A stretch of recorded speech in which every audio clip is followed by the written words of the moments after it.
Hello, welcome to the Triple Spiral Labyrinth. I'm standing in the heart space right now. I've just walked in and I've been thinking about profound thoughts and how it's possible that I'm spinning around now because we're going to walk out.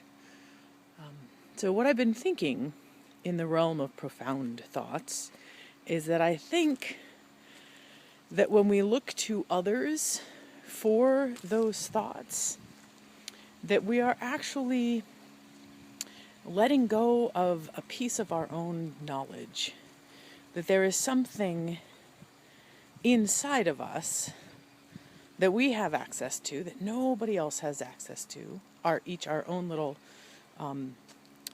view of the world is completely different from every other view in the world, maybe by small bits, but it is different. And I've just been thinking about that. I've been thinking a lot about teaching and what teaching actually means. And the more that I think about teaching and the more that I spend time living, the more that I am thinking that we ought to be our own teachers. That when we look inward at what we do know, and this is funny. So here's why I get a little stuck in all of this. I understand that we need I understand that we need input from the outside world. But I also, when we get caught up in believing the stories that are outside of us, or even believing the stories that are inside of us, our brain is incredibly tricky that way, likes to make up stuff that we then get to believe. I mean, really, it's how the world works. We make something up and then we believe it. We move forward based on that belief. I just want to encourage everyone, including myself, to look inward, to trust that everything that I need to know, I actually already have access to at some level. I may not completely understand it, but that's just the brain, and I'm not certain that the brain needs to be playing the kind of role that we have been having it play in this whole moving through life, walking through life journey that we are on. And if I were using my brain constantly, I have no idea where I was going to go with that. I'm not even going to try.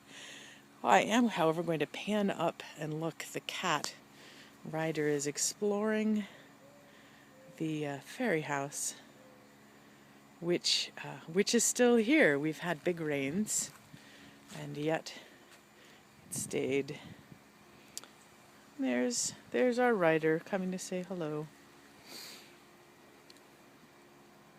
Beautiful fairy house. I think I would rather ponder the beauty of a fairy house than try to figure out some complex mathematical equation. Now, that being said, there are other people in this world who would much prefer to... I've gotten distracted by birdsong. Little tiny high-pitched birds. They'd stopped. I'm not sure what kind of bird it was. Anyway, my point about the mathematical bit is that there are other people, my husband, for example, while he would quite enjoy the beauty of the fairy house, he also enjoys the beauty of math. So I have no idea what I'm trying to say. I can feel it, which is often the case with me. I feel things and then I struggle to find words to describe what it is that I am feeling. Often, when I hit that point where I'm trying to figure out the words, I find that if I simply slow down, big breath in and out, when I do that, then the understanding bit isn't necessary anymore. It's only necessary when I'm trying to explain it to somebody else. And maybe that's why I have been thinking about teaching and what that might or might not mean. I'm trying to figure out how to not teach people how to get to this state of joy that I'm often in.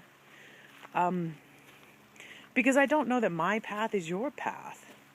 My path is my path, and I can show you how I do it. But then from there, it's my expectation is that you will take the bits of mine that work for you and figure out other bits. Everybody's drawn to different things, and there's a reason for that. If we were all drawn to exactly the same thing, life would get boring. It's in our differences that we find joy. And speaking of joy, I'm really enjoying looking at the heart space, the heart stone at the entrance upside down for some reason. In this moment, I'm finding that particularly pleasing. And I have no idea why. And it doesn't really matter. Pan up so we can see the dog waiting on the outside. Pan over to the beautiful fountain. I'm actually going to walk out and to give you a view, a little bit of more of a view of it. We've shifted things around this particular fountain. It was 3 fills of water, but it was leaking, and so we set up this one lower one. I didn't do any of this. This would be my beloved husband who did all of the work on this. Anyway, he set this bottom bit up, and then I got an inspiration from a friend to create a small, in this top. This used to be it still is the maiden. Used to have water in it. In this top bit, we're going to put candles. A small candle to light right before entering the labyrinth for big rituals. So this will be fire. And then, this is actually full of rainwater right now. It had been, Mark had actually emptied it, but then it rained the last couple of days, and it's already half full. So making it very clear that if we want to fill this with soil and make this an earth, so fire, earth, water, and then air is all around. We wanted to make this earth. We're going to have to put some sort of drainage in it, otherwise whatever we plant in here will not do well. Will be soggy. Unless we put water plants in here. Wonder how much movement and filtration water would need. I have no idea. More thoughts. Well, yes, I don't know whether. So, I'm back at the entrance, looking out over this beautiful labyrinth. That's the first spiral, and my beautiful cottage. And there's the mother spiral, and the crone, and the Celtic symbol for life, the Triskel. So, there's a little moment in my day. I wish you well. Farewell.